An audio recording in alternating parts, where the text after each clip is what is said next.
ndị be anyị ka ụbọchị nketa mara na anyị na mma anyị si ka nkonye chiri ya zerụkwa dịka o si dị ya bụ Easter dis 24 ka anyị si na-ewetara ya bụ ozi gbasịta maka ya bụ ife na-ada na-akpọtụ n'obodo ya nọ n'ime ya. N'ụbọchị nketa wetara nnukwu ozi, ọ ya amasị m na anyị tọrọ ntị n'ala gee ya bụ ife anyị ji maka ya wee bịa n'ụbọchị nketa n'iru akwụkwọ. Update anyị ji maka ya bụ according to the BIAFRA activist wetara ya bụ ozi as a quote. Breaking news: Nigerian government in panic as DELE FAROTIMI drop bombshell concerning Nigerian current state to UN. Hear the news in details. All right, according to update Ajimakia Webeniro Konobusinketa, one of the great activists away na this nation, Bo DELE FAROTIMI, drop a shocking details concerning the current state of Nigeria. In fact, Nigeria ban emergency. Nigeria knows na life support. Gaya be federal will equal New York. We see be federal for life feature. Over to you, sir. Reflect the reality with which the Nigerian is grappling. So if you really want to feel the pulse, it's easier sometimes to find it on social media. But because the issue to which I wish to address myself this morning did not arise only in the last week, but is something that has crept steadily into our body policy over the years. For decades, it's always been there, but it had never really been as weaponized as it has become in recent times. And I speak specifically to the issue of ethnic bigotry. Religious bigotry, ethnic bigotry has been part and parcel of our national life for a long time. After all, those who benefit from the ruination of our land and from the atrophy of our society wouldn't have been able to do this if we would ever understand the commonalities of our afflictions.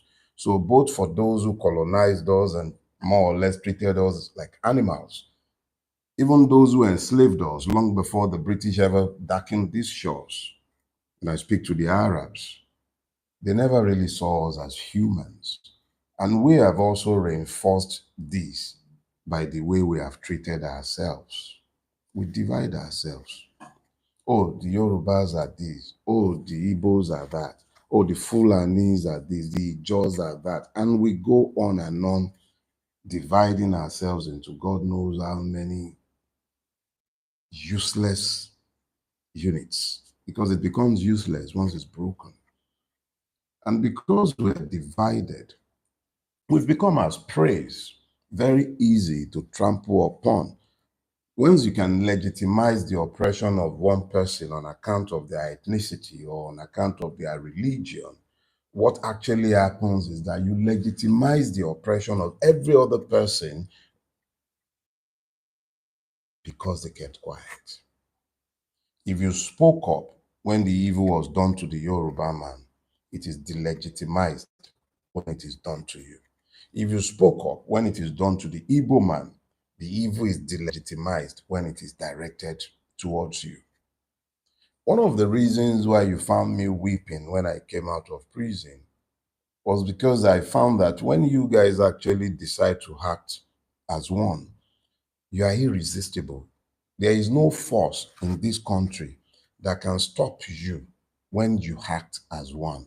Case in point, NSAS. What scared them the most was your unity. Christians, Muslims. Christians stood guard whilst the Muslims prayed. Muslims held ground whilst the Christians prayed. Nobody has the ethnic identity of the persons who had the various protest grounds, particularly the Lekki toll gate. And I assure you, the soldiers were not waiting to ask what your nationality, ethnic nationality or religion was by the time they got there. How we moved away from the cohesion and allowed ourselves to be weaponized against ourselves, I don't get it. I understand that Bola Tinubu and his people, in the immediate aftermath of the laws of 2023, decided to be very deliberate about dividing the people. But those who are being set against each other are blessed with brains. If the Yorubas or the persons who presume to be Yoruba, who hide behind multiple identities but are merely paid idiots, would come into the public space and seek to turn you, Igbo man who has lived amongst your Yoruba brethren for donkey years, prospered in this land, and then you also respond with the same level of toxicity with which the person who is paid to spread hatred has attacked you. What then happens? We've all descended into this toxic environment where instead of talking about real issues that affect all of us, instead of talking about these real issues, we have been reduced to discussing bus stops. Bus stops. We will all get to a final bus stop someday.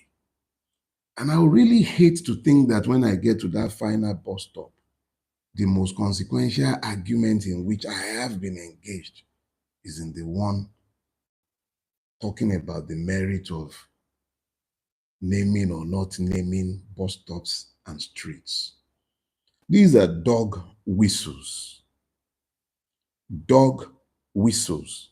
They do these things in order to rile you up and get you to ignore the real issues. There are no good Yoruba men or bad Yoruba men, good Igbo men or bad Igbo men. We are either good men or bad men. You know, the funniest part of this unfortunate tragicomedy, nobody gives two monkeys about your nationalities outside the shore of this country. Once you are outside Nigeria, you're just another Nigerian. That you have defined the Nigerian in your negative terms for the world, they are not going to be knowing whether you are Igbo or Yoruba. And if they ask if you are Igbo because you successfully demarcated that ethnic nationality, even when you tell them that you are not Igbo, they wouldn't believe you. You're just another Nigerian. And when you say the Yoruba is a cannibalist or whatever you guys also say to each other when you are all being stupid, remember, they don't care whether you are not Yoruba. You're just another Yoruba, another Nigerian, I mean to say. We're all in this damn boat together and it's sinking. And instead of focusing on rescuing our boat, or at least coming off the boat in an orderly manner so that we don't all perish, we're busy, very busy, rearranging deck chairs on a sinking ship, conveniently forgetting that when it comes down to it, you all carry that same green passport. I was reading the experience of some brother who had to transit through El Salvador, and he told me, no, I read. He said, just because you carry a Nigerian passport, as well as other African countries and India, you get to pay an extra, I think, $1,500 in transit visa fee. What have we done that we are haunted everywhere we go? And then in our own country, it is beyond our capacity. Beyond our capacity. Think about that. To find cohesion. Awolowo led the Yorubas, and we became known as the most egalitarian of nationalities in Nigeria. Our fall from grace has been huge. The higher you are, the farther you fall when you do fall. Ẹ̀yin ọmọ Oòduà, ó kù sí yín lọ́wọ́ láti dìde. Yorùbá ronú o, a need láti ronú. Kì í ṣe ìrònú òpònú tó ń pè yín sí. A need láti ronú. Wọ́n ti mú wa lọ sóko ẹrú. Good morning, everybody. It's now 10 o'clock. Welcome. It's been a while. So this week, I want us to talk about the subject, the wailing wailers. It was Bob Marley and the Wailers Or was it the wailing wailers? But the important thing is this: who is wailing? Who is the wailer? In Nigerian context, I think it was that horrible guy who worked with the evil one that died when I was away. That Buhari. I think it was Femi Adesina or whoever. One of them dismissively referred to all of us who complained and wailed and called us wailing wailers. We were called wailing wailers. Who is a wailer? Somebody who cries unceasingly. That is the wailing wailer. Yeah. He called us wailing wailers because we were making noise, warning about the catastrophe that was looming over the country. We were called wailing wailers. Yorubas have a proverb. They say, bí ọ̀rọ̀ bá ju ẹkún lọ, ẹ̀rín òun là ń rín. When matter pass to cry, you begin to laugh.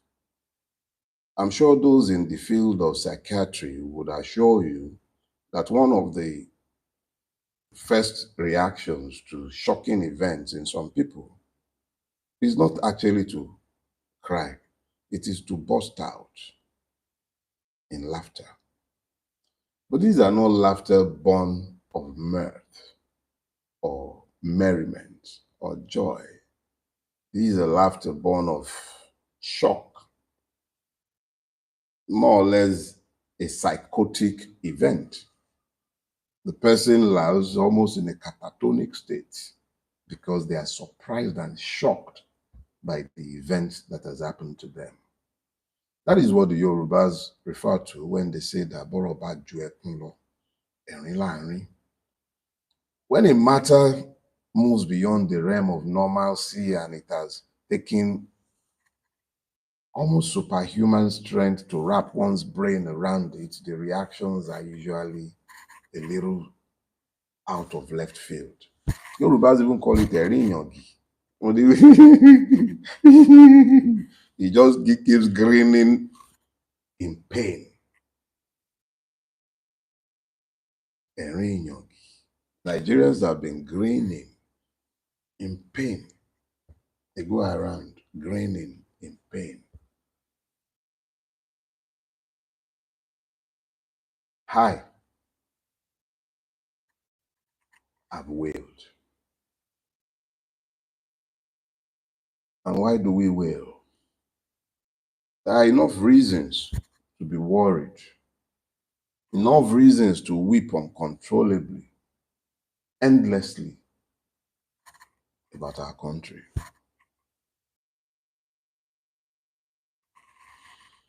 But we party like everything is fine.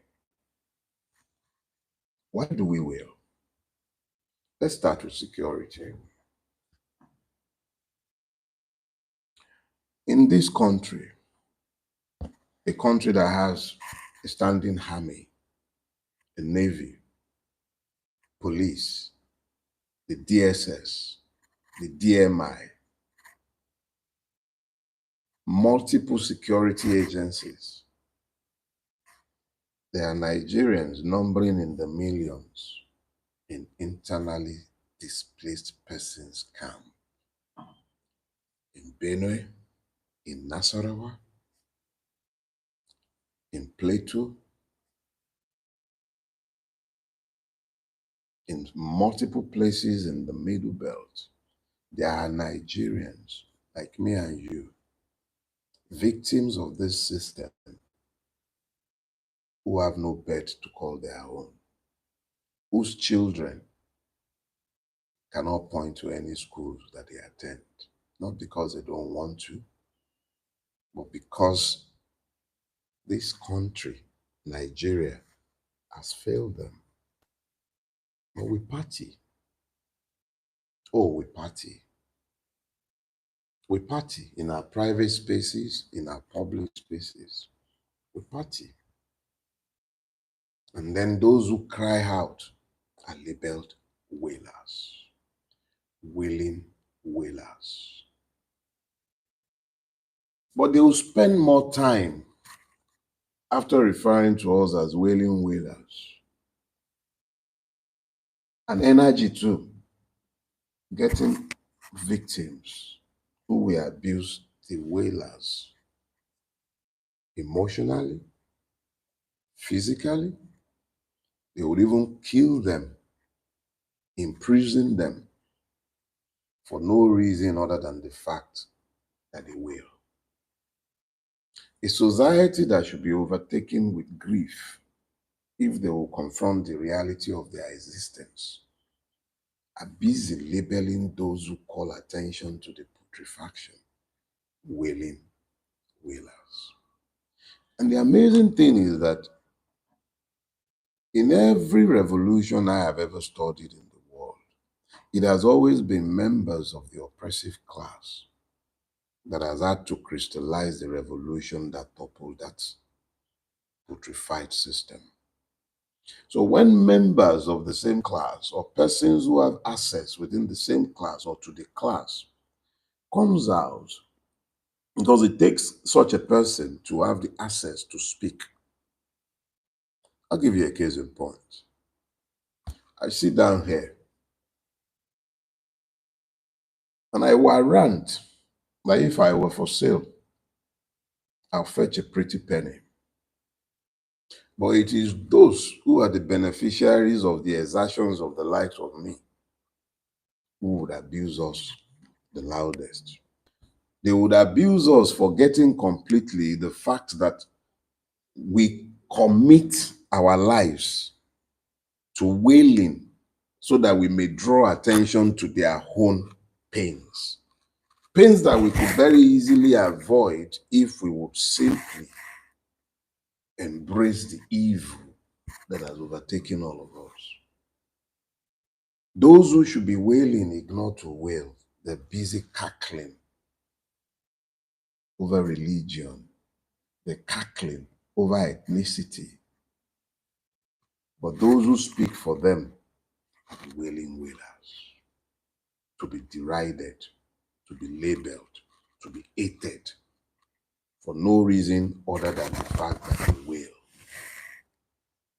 There are enough reasons to wail when you look around Nigeria. The educational system is dead. It's unfit for purpose.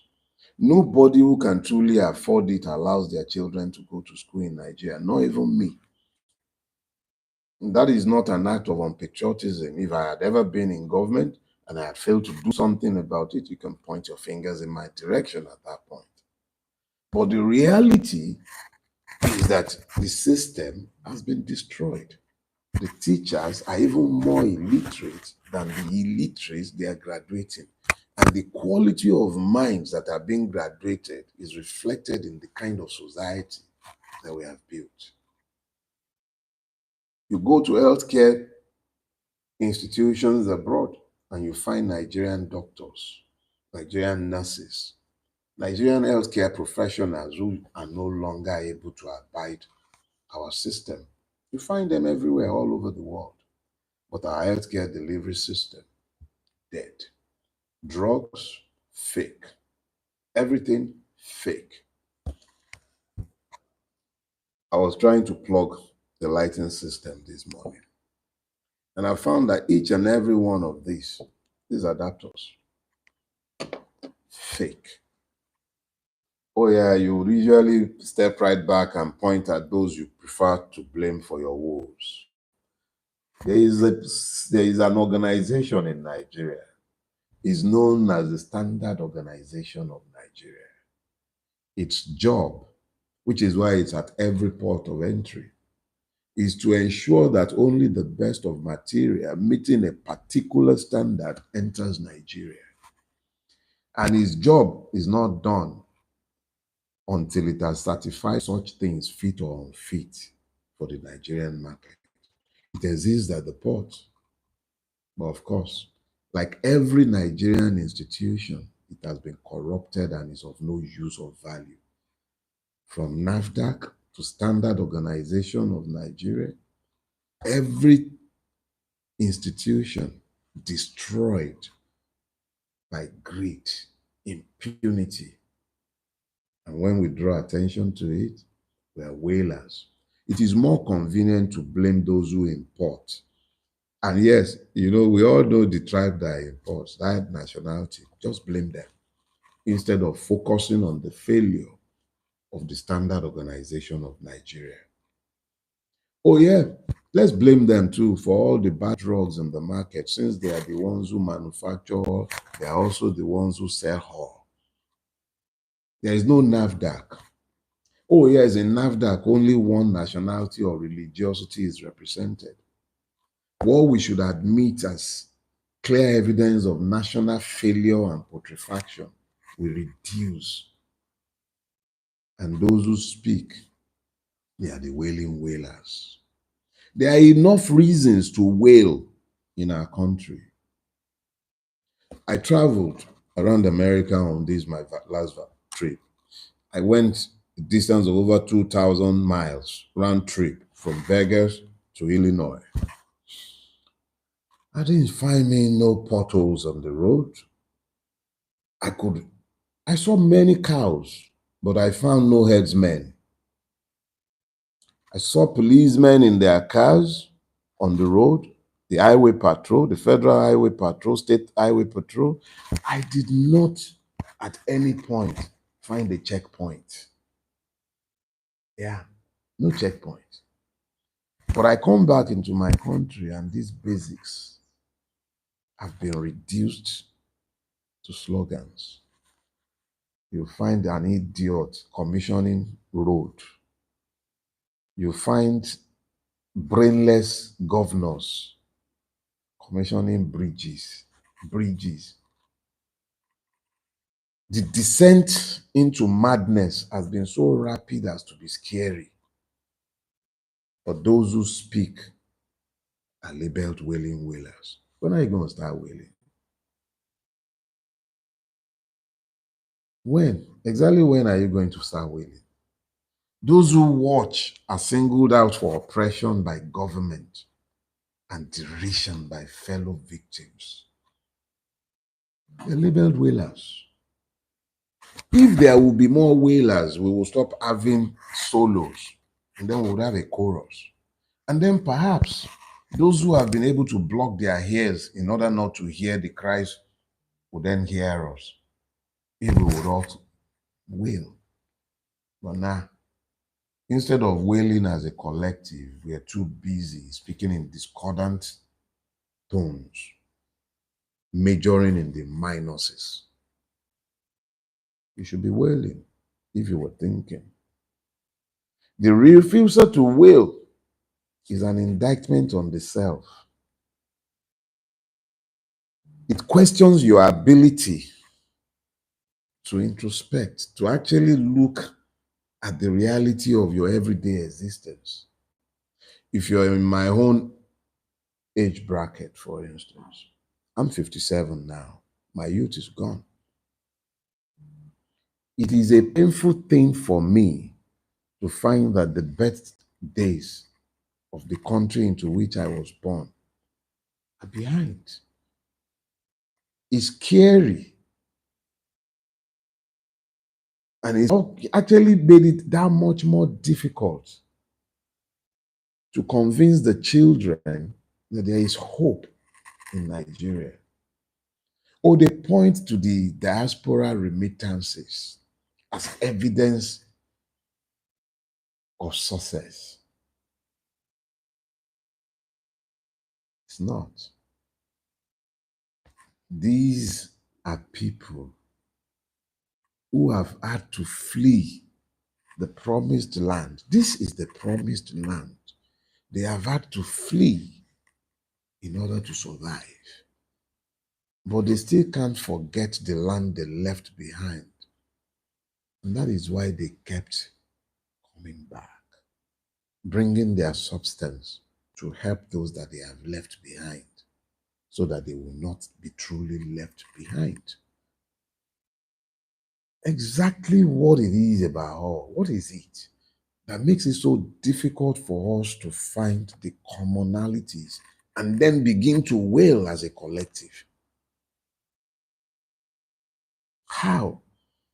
Exactly how is it that you avoid wailing if you are not part of those who are benefiting from this evil? How do you avoid wailing? Wailing wailers? That you are not wailing is merely indicative of your inability to be conscious. Ah, aláàárù tó ń jẹ búrẹ́dì. Àwọn orí ẹ̀ ló ń jẹ. When you join your oppressor in oppressing your fellow victims, you only increase your own oppression and you legitimize same.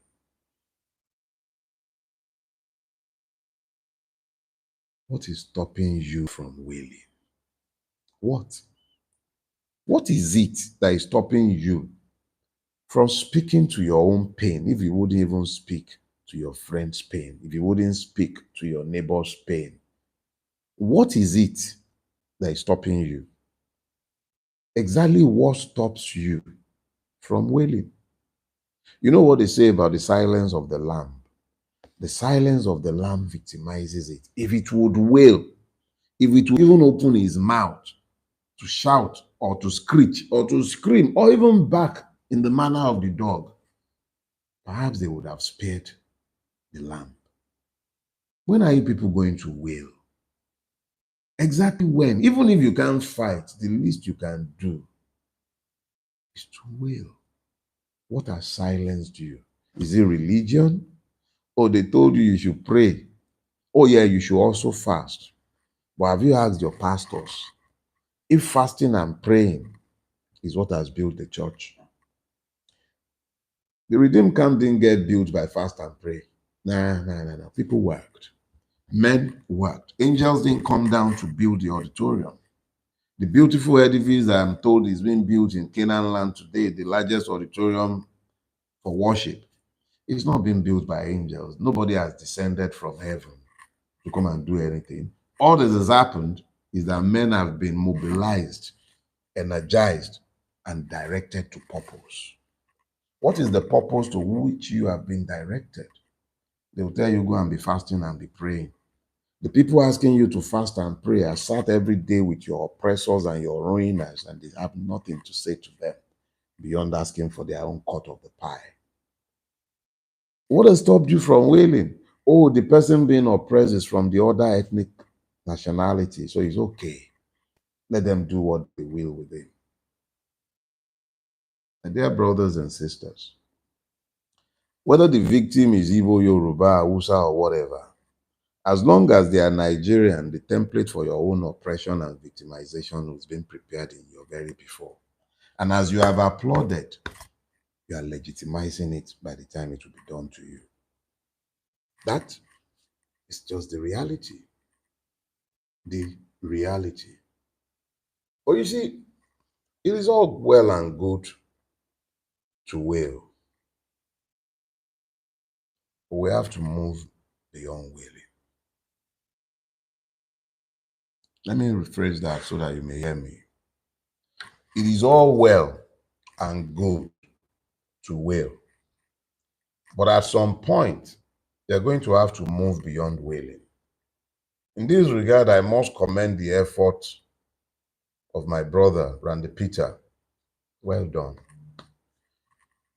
What you're doing is phenomenal. I wish I could, but I'm sapped of energy after all these years.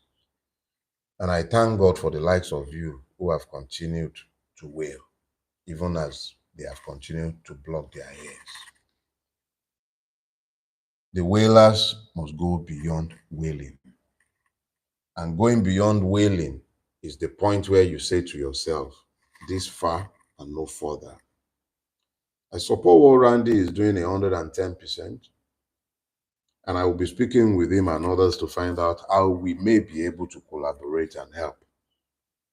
But make no mistake about it. Until such a time as when you move beyond wailing and organize around issues such as electoral reform, and then draw the line in the sand and be prepared to stand behind your demand.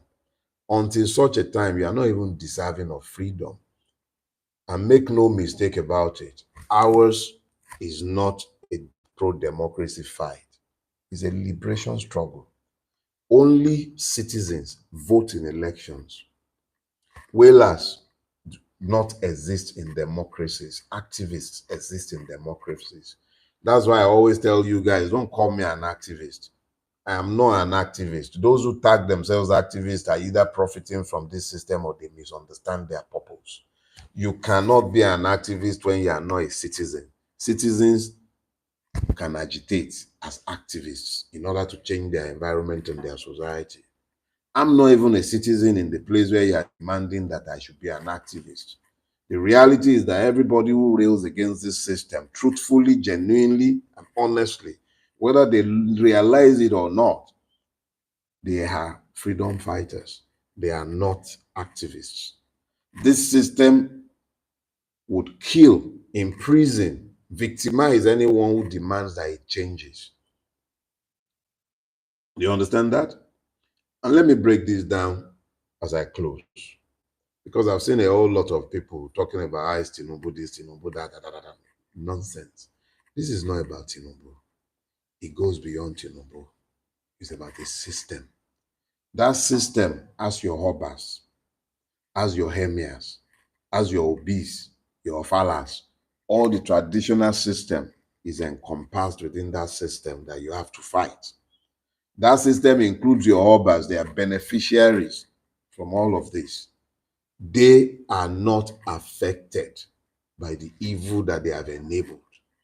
You are the ones dividing yourselves. Unite yourselves. Even if you will not unite yourselves around politics, unite yourselves around issues. If the Lagos state government will build good schools, will the Igbo man in Lagos break it down? And how has he prevented Sanwo-Olu from building? How has anybody stopped anybody from building? I speak to Lagos because this is where I live. The reality is that if we will focus on the things that affect all of us, we will see very clearly that our issues are the same, regardless of our ethnicities. But we will not be able to do anything about this until we have political voices, until our votes would count for something. That is probably the easiest road to a peaceful transition in this country. What can the whalers do? We must go beyond whaling. And this is where you come to the point where you have to decide which one you are. You are either going to have to play God or you are going to play dog. You play dog when you call attention to the issues. That's why they call you whalers. Whale. Call attention to the issues. Call attention. Whale. Whale.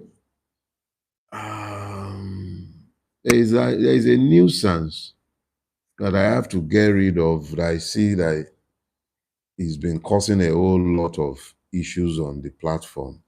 So I've removed him. And Steve, I think the guy is called. Now, here is the point. If you do not play dog, which is where you will, then play God. Affect the situation positively. You see a person oppressed and you have the capacity to end his oppression, affect it. That's you playing God. You see evil being done, you can't stop it, but you can call attention to it by whatever means you have. Call attention to it. That is you playing God. No, that is where you play dog. You're calling attention to the evil. Do not become accomplice to evil by being silent. Your silence renders you an accomplice to evil. Wail. It's not a bad thing to be a wailing wailer. It is not. Wail. It is in your wailing that the system does not normalize evil. Evil is normalized in your silence, by your silence. Some of you would explain the evil based on one ethno-religious sentiment or the other. It renders you complicit. If it is evil, regardless of who is doing it or to whom it is done. Subjectivizing the truth silences you. And that is why you legitimize your own silence by labeling those who speak as wailing wailers. When will you start wailing? When we are wailing by your graveside?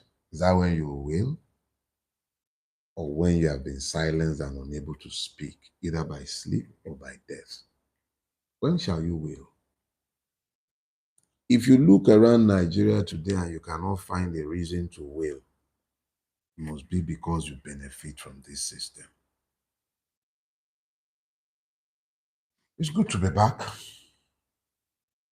Wherever we go, home remains home. I've never desired to live anywhere else.